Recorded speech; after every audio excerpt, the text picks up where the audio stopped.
des vivres et des non-vivres en soutien aux femmes incarcérées à la prison civile de Soubré. L'initiative est de l'Union des femmes de la région de la Nawa.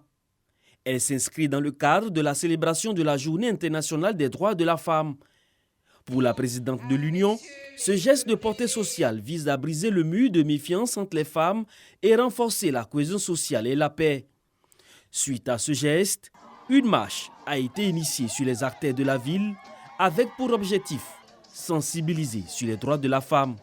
À l'issue de cette marche, la présidente a exhorté ses sœurs à l'entente et à l'esprit d'entreprise. C'est une première dans la région, quelles que soient nos origines, quelles que soient nos couleurs, quelles que soient nos ethnies.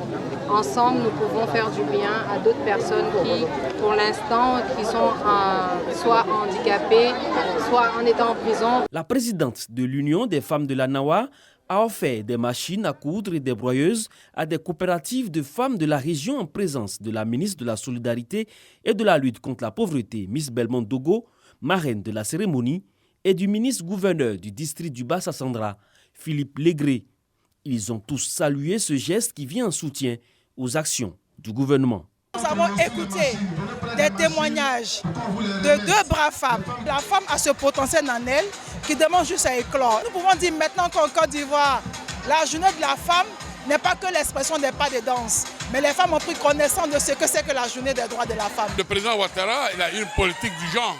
Mais si les femmes, par elles-mêmes, elles arrivent à avoir toutes les potentialités en elles, eh bien, à un moment donné, il y aura 100%, 100%. L'Union des femmes de la Nawa se veut un creuset de rassemblement et de solidarité pour le bien-être et l'épanouissement de la femme.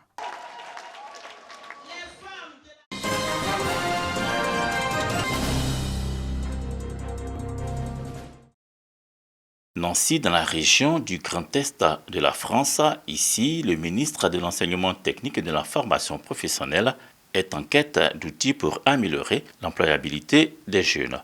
À Nancy, le ministre Nguessan Kofi et sa délégation s'intéressent à l'école de la deuxième chance EDC, créée en 1998 par Édith Cresson, ancien Premier ministre français. L'EDC donne à des jeunes sortis du système éducatif sans diplôme ni qualification d'acquérir les compétences nécessaires à une intégration sociale, professionnelle et citoyenne. Ils arrivent souvent en nous disant « je ne sais rien faire, j'ai rien appris à l'école ». Et en fait, quand on met en place notre dispositif, qu'on leur permet d'aller dans le monde de l'entreprise, ils se rendent compte qu'ils ont des compétences qu'ils vont valoriser. C'est ça le plus de l'école à deuxième chance, c'est ça la chance qu'on leur propose. Ils vont retrouver aussi leur place dans leur ville, dans leur village. Et cette place-là, elle est vraiment importante parce que ça leur donne une importance à leurs yeux et aux yeux des autres. Avec la Chambre de commerce et d'industrie de la Meurthe et Moselle, il a donc été question de partenariat pour la mise en œuvre en Côte d'Ivoire du programme EDC. Qu'on puisse voir, qu'on puisse définir ensemble les conditions de succès de façon à ce qu'on soit sûr qu'on réussisse.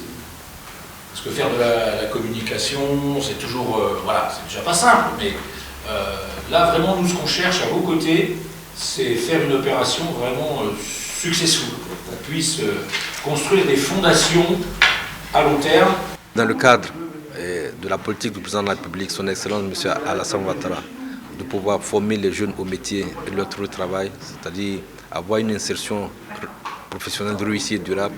Nous sommes venus ici, dans le Grand Est de la France, une région de sidérurgie qui a connu un déclin et qui est repartie grâce à la formation professionnelle, et pour comprendre comment l'école de la deuxième chance a été mise en place ici dans la région, afin que les jeunes de Côte d'Ivoire puissent être mieux formés et trouver au travail, notamment tout ce stock de jeunes diplômés sans emploi, ces jeunes déscolarisés et ces jeunes non scolarisés quelquefois, ou même des jeunes qui sont en situation d'activité mais qui ne se plaisent pas dans leur position, comment on va les former au métier afin qu'ils puissent s'intégrer ou s'insérer plus facilement en activité.